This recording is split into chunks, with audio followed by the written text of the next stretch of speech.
Hello, this is with Amnesia. Um, I felt like just easier just to make a video of stuff.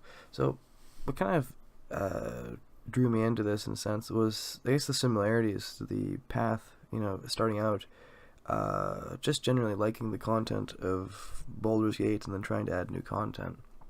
Had all these trying to make ideas into actual workable things. Um, Remember, was it progressing? Trying to make items first. That was my thing. I liked a lot was items, and then I ended up just getting better at that. And then I kept on making more items, and more items, and dialogue and stuff like that, and stories. But they never quite felt right. It always felt kind of too long and too complicated, and just didn't fit. They kind of jarred with the general theme of the game. Like I was making my own type of game and just using the engine as like a surrogate, I guess. If I was a parasite, if that's I don't know if it's a good analogy, but that's kind of what happened. Um, I kept on making this stuff. I made that module like a miniature like little content patch, and that's like a small version of what I wanted to do, and I just released it, but I didn't really feel um, super thrilled by it, right? It just felt like I just wanted to make something like as good, but not for Baldur's Gate. It was kind of weird. Like I wish I could just make my own game like Baldur's Gate. That was kind of the general theme of it. Like I didn't have the felt at the time I didn't have the opportunity to make my own game, so I just kind of worked with the skills that I could develop at the time. I felt in confidence, and I just worked on that and um, released it right before Christmas. I wanted to because people could enjoy it, but even then, it's not even.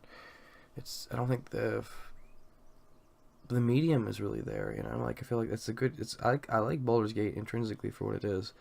You go around, adventure, just kind of party. It's small and more, you know, uh, involvement. But it's interesting. Baldur's Gate 2, they shifted the focus of a whole bunch of generic NPCs into a few really polished ones. They got inspiration, I think, the devs from like Final Fantasy, how they put so much effort to the NPCs.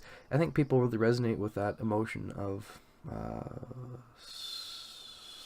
progressing through a story with different personalities and stuff that add to it. And I think that's a very human thing because I think these things are made with people, not so much just things. I like making items and stuff, but I always like having the lore and stuff and trying to uh, add more like human elements to them instead. It's just like a +1 dagger or something like that. Um, yeah, but generally speaking, it is very frustrating to work on a very old engine. But once you've kind of learned the kinks of it, it's gets easier and easier. Like I think in World War I, some guy saying like old interview of him, it was like World War I veterans. The guy asked him, interviewer, he was like, "Well, what's it like to kill someone?" And it's like the guy's like, "Well, it's very hard, but the more you do it, the easier it becomes." Right? So I think a lot of things are like that. It's a very extreme analogy, but I think it's very prevalent to a lot of things.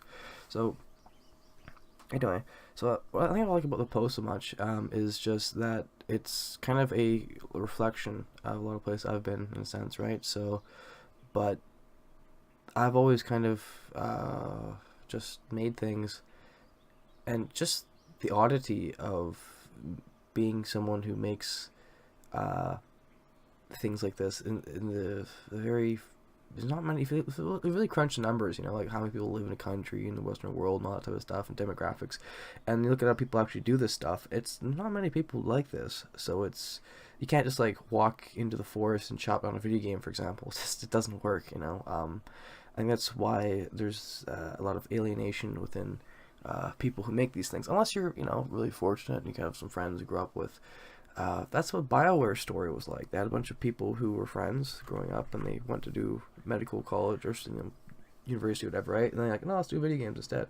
And one guy didn't do that, just kept on doing medical stuff. But that's kind of the story of like BioWare, Blizzard, like Nintendo, stuff like that, right? It's usually comes with a few people who have good overlapping skill sets and enough stamina to withstand it. all the trials and tribulations. So I think it's great making content for games, but I feel like I've kind of not moved on, but like I want to tackle bigger things because I feel like I have a limited lifespan. You know, like I don't want to kid myself that my time is infinite, because it's not. Because I've seen what happens when things just don't work out, right? I don't know, for a lot of things in life, like not just like games, but a whole bunch of different areas of life I've seen, and it's just like feel like you should try to do things you really enjoy. Like I used to make content and stuff, just focusing not on the problems at the time, but just what I liked in that time. It was I could make like items and that. I inherently enjoyed making those things, but it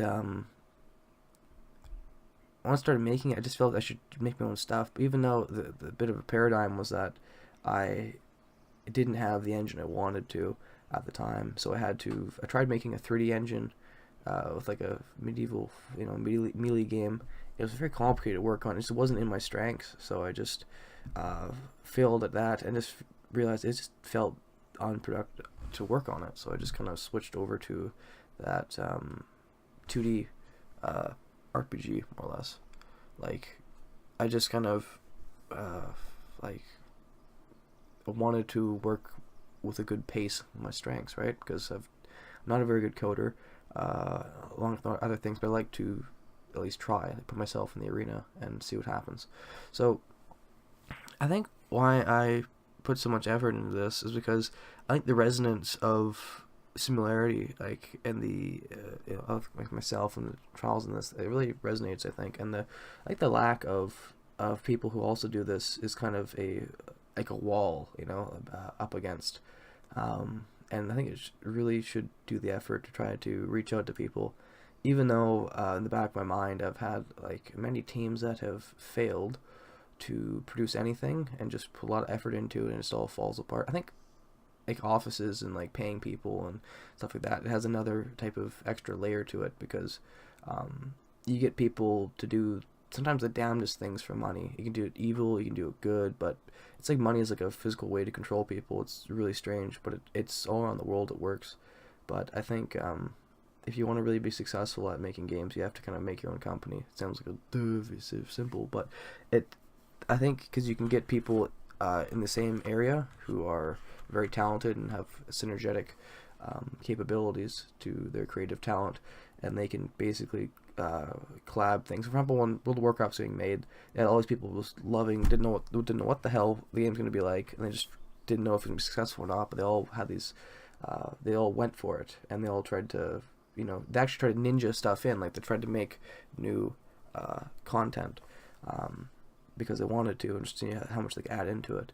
And there's a lot of very, very close calls, like when, for example, if you don't know anything about World of Warcraft, there's the Molten Core was his first raid, but it almost didn't get launched when the game launched. It was kind of had like a 2 weeks or whatever, a week to finish it, which is, it had the assets but not the counters done, so they had to go overnight it pretty much. And that was pretty inspiring. I watched this, Krendor's a YouTuber, he had an interview of the guy who made all the dungeons and levels and stuff, like in World of Warcraft. It was very interesting, his perspective. But I think that the environment to make those type of games is quite different from where I am. So it's interesting because you can do these mods and stuff on Baldur's Gate, it's like by yourself. It's fine, if you just want to do it as a hobby, as a gardener. But I guess it really depends how hungry you are, because this is great and all, but like, why do we continue past failures and obstacles and pains and things like that? Like, if you don't have the passion and the love to do something, when you fail, that's the only thing that really brings it back up. So if you really like something, you have to really love it. So it's, yeah. But I think I allude to this. There's always blah blah blah. I'm talking about stuff here. Yeah, which is great. I like talking to people. It's just interesting. But I like kind of edgelord, kind of emo comment here, I guess. I don't know. Maybe not the best one, but I think there's a general point here where like there's not many like people who actually go out and do this kind of thing. And the more you go down the rabbit hole, the less and less people you actually make it. It's like a battle of attrition, like some businesswoman said. You have to kind of just it's like the people you start with generally all die out, but the more you go, down until you're just left with this kind of fucked up dream nightmare thing. Anyway, so yeah, but I think there's a general beauty to this development, because you basically get better and better and better, even though it's huge filters you have to overcome, and it's kind of sad when people don't make it, but that's just life, I suppose. It's a, if it was easy, it'd be a slut. That's why it's a bitch. It's a rough saying, but it's true. It's life. Yeah. So I think the biggest thing why I like this is just I like with people, and it's such a always alone doing things, but even though in the back of my head all these failures, I don't know if this is gonna if it's even possible to really get people together. Just based on because people do Baldur's Gate stuff doesn't mean that it always translates to other things, and but I do think it's worth the effort to try to get to talk to people, even though it's like not very productive sometimes.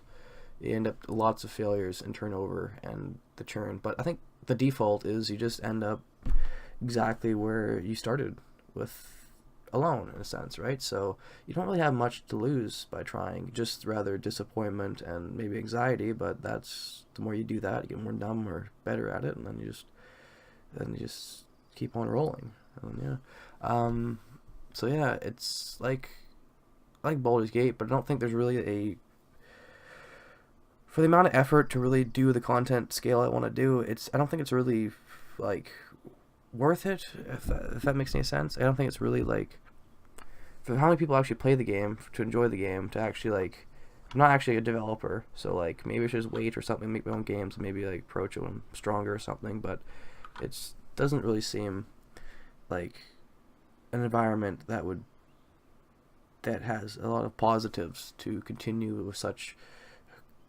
painful grinds at, like you release free content to people, and it's really not a lot of player base, but like, yeah, it's kind of weird. It's like a syndrome where you want to make the content for yourself, but I kind of realized that what's the point of making things just for yourself if you want to actually share it to people, right? So like, does knowledge really exist if you don't share it? Like, it's kind of a weird question, but like, what's the point of doing something if you just only do it for yourself, right? It's like giving yourself a hug. Are you really like loved, or are you just pretending to do something? It's kind of a like false start. I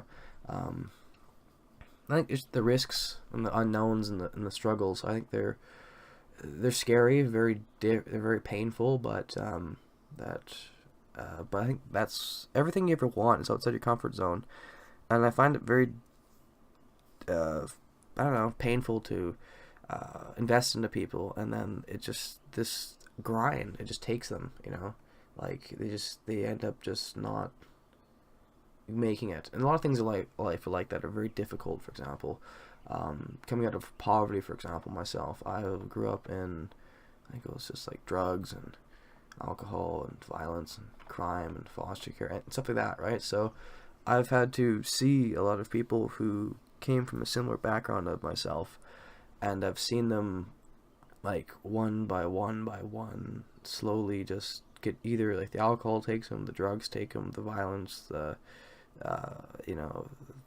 just crime, losing confidence. They don't see the light, or they've never seen the light before, and they don't know what it's like to succeed or to actually fulfill things. So I think it's very important to actually get support, because morally speaking, you can easily break someone. It's very hard to build someone. It's like Humpty Dumpty, but you gotta fall down a mountain kind of thing. But that's the process. You break yourself and you build yourself back up, and you just keep, the content's like that. Like the story is like, oh, I like the story, it's nice, oh yeah, but I realize that, you know what, I shouldn't make these weird big long stories if they're just not going to be enjoyable to read. So I think it's just better to smash the things you like if it's better to rebuild them. If it's actually just more actually progressing yourself and learning, if you can actually take the risk, destroy what you like, rebuild it, iterate, right? Trial and error and all that, right? So I think it's good to seek criticism, especially like that. So it's, yeah, but that that general journey from like nothing to something. I think most people don't quite do it fully. They kind of just get comfortable and have their life, and they end up just not really facing that adversity, right? I think adversity is the only thing that really makes character. That's really important to make stories and characters and things like that actually believable, like that mind's eye behind your perspective, like to actually see if something's real or not. Or stories just seems like stupid. You're right. You don't exactly know why. There's some loophole and some story plot holes and some things like leaps of logic and stuff like that. I think the more you do life and stuff like that, and adversities, you can actually weave that into the stories, and things don't always turn out the way, like Mary Sue's and stuff just don't really exist. Usually, it's whoever can sacrifice the most. Like, for example, Stalin and Hitler were very similar, or not just what they did, but how they came up. For example, they were both abused heavily. They both had someone die they close to them that they liked. They changed their last name. They came from a different, smaller country than the one they actually went and took over. They killed the people around them that started out with, and they were idealistic, and they eventually imploded from their own self-destructive tendencies. So that is an example of a lot of sacrifice, but the end was just, the world's different, but it was not very, there was not much love to these people, if you know what I mean. So you have to be very careful with sacrifice, because you get numb and just cold and frozen on the inside, and you end up just not wanting to take risks and invest into people, because they usually get cut down in a sense, right? So it's quite sad. But it's like, I guess, like it's almost like when parents have kids and they die in the old days, right? It's very hard to rebound from that. Kind of weird. I actually did graves and stuff. That's a part-time job, so that's kind of interesting. But yeah, yeah, I think why I'm doing this is just that I just want to have more people to do this with, because I generally do enjoy that. I think that's a good part of life I want to continue with, because that's one of the few things I think that are really important. It's not what you do, it's like almost like who you do it with, in a sense. It makes things a lot better, morally. I think we're social beings, so we should just try it for things. Even if it's a complete failure, and you should just try. Like, don't go gently into the good night type of thing. Don't write things off before they even had a chance. Because sometimes in life, life is a long, long, long endeavor, and you can't just write things off, because life has a funny sense of humor where you start something, you be enemies, and you end up just fighting and fighting and fighting, and then you end up just friends at the end of it. Like, example, like old war veterans and stuff that fought, and they get old, and enough time and distance heals all wounds, and water under the bridge and all that, and they end up just like had the same experience more or less. So they end up kind of bonding over it. I had a lot of friends who were I actually fought with originally, fighting and stuff, but they ended up just it's almost like the same. If you can't beat them, join them, but not like that. Don't give up. Like, if you people who you generally fight against, sometimes you end up, they're your best friends because you have the most in common with, right? That's a more darker version of what I'm trying to allude to, is that a lot of people who have a lot of things you have in common with, you should try to at least go and reach out and do something. See what, because life is short. It really is. It's also very long, but it's also very short. So, because the time you have with people is finite, you don't get yesterday back, so it's not like you can keep on doing these things. That's why I used to be a very shy person, very like, oh man, this is people's thoughts and what they think of me is so impactful, and I realized all these failures and things, it just like it outweighed myself, like the failures of not doing something, or the potential of something being lost, or that like chance slipping by was a lot more. It had to happen, a lot of times in my life. So I had that in the back of my mind. So when I'm in these situations, I just kind of just bite down and just take the anxiety, I guess, and just go with it. And it's a lot of time you make your own problems in your head. Like, they're a lot worse in your head than they actually are in real life. And you can believe yourself to get through things. Problems don't come to stay, they come to pass. They really do. Even the problems you make yourself. So, but if you're gonna fail forward, so you can salvage what you like. So it could be your big failures. For example, SpaceX, the rocket and stuff, they failed it was like 3 times in a row. Scraped up just enough money. Has all Elon Musk's all his saving his stuff more or less from PayPal was put into these rockets, and then the fourth one barely worked, and it was like he's gonna go bankrupt near like Christmas Eve, whatever, and NASA kind of came through, gave him a contract, and it was very, very close to everything failing, right? He basically put everything on the line, and it barely crossed it, and he was exhausted, and life kind of reinvigorated him, I guess, from other sources. So it's an example of just doing everything until he didn't know what the outcome was going to be, right? Just put everything on the line and just said fuck it, pretty much. So I think that's a good example of a bigger scale of trying, even though you're probably going to fail, right? And knowing that, but doing it anyway because you love to do it. So I don't know what to say. It's interesting, like all these shared paths. I guess most modders go through this, right? But this, trying something you like it, wanted to make things, a simple idea, the whole shit's hard to work on. Oh my god! And then you end up making problems, solving them, and then you get like some type of reward, I guess, of that, and you release it, and it's but that's good and all. But I don't know, it's interesting. I shouldn't just ramble on here, I guess. So yeah, I'll just show some failures I had. So lined up here. So probably here's the Baldur's Gate stuff I had. This is like in a huge folder. This is on my new PC. So this is like chock full of crap, right? Like stuff I worked on. It's all game stuff. Where is it here? So like, yeah, I've worked on like a whole bunch of different games, but I was trying to make like an expansion, I guess, but like it was just a lot of work. So you need like lots of people to do. You read the credits of games, right? There's a lot of people involved, not just like one person. That's just, it doesn't happen. So because you need people, it's really important. So yeah, so it's like I worked on a lot of items and shit. I like working on the item icons. That was kind of my like general thing I like doing. But for everyone, there's a lot of things that are unfinished too, right? So a lot of things are unfinished. So it's iterations, right? So it's not really easy to start things. Usually you fail a lot more than you succeed, but that's usually where the lessons are at, not the successes but the failures. Yeah, so I don't know.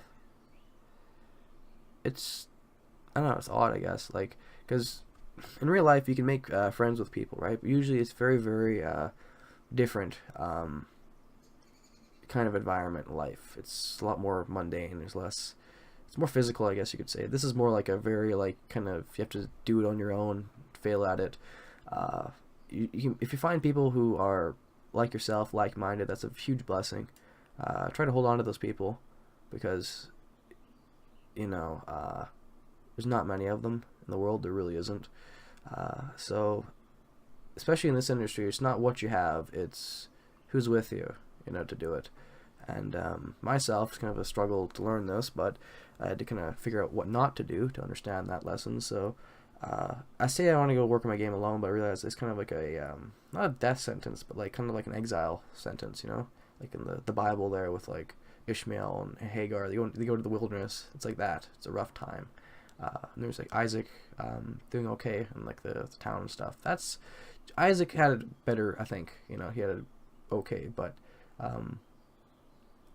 yeah, you can't always be sitting in like the easy mode. For example, you have to deal with actual adversity. So it's like they kind of balance each other out. They kind of like the wolves and the deer, for example. When the wolves starve, the deer get better. And when the deer have lots of deer, the wolves eat good until the deer kind of starve out again because not many deer and there's less of them. The wolves starve. It's like balance, right? We're back and forth.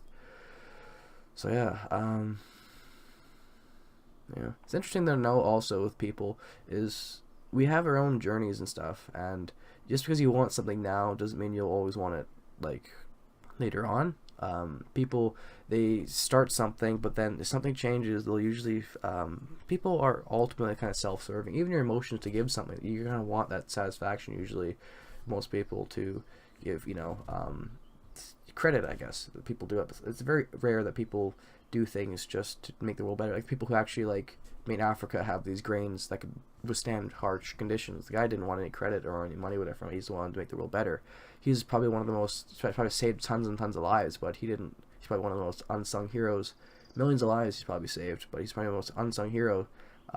Just like a person who works with chemicals, like a scientist, and that's an example of probably very selfless people, right? But usually people are kind of wired to work with people and gratification and all that, right? So it's interesting. So yeah, just because you start with a bunch of people in the beginning doesn't mean they're always going to end. Look at like Stalin's pictures of when he started and who's around him, and near like 1955 is completely almost all changed. So it's kind of a harrowing example of grim dark version of that, but it's a reality nonetheless. Yeah, so I guess like good job, I suppose. I like that you make things. I want to make some NPCs too, but I just liked items more, and it just took too much toll. I think I think I'm inspired to do that stuff because I think it's really, when you do it with people, it's a lot better than being alone. And I do have to finish those Osprey and all that party. Like the Candlekeep temporary party can turn into, you used to be able to recruit it and I want to make its own like fleshed out version. So I just did that, and then that's like that's an old mod I gotta finish. But I think I have better priorities, or not better, but bigger ones, because I'm going to die, so I have to prioritize things. I don't have an infinite lifespan, so I can't just like.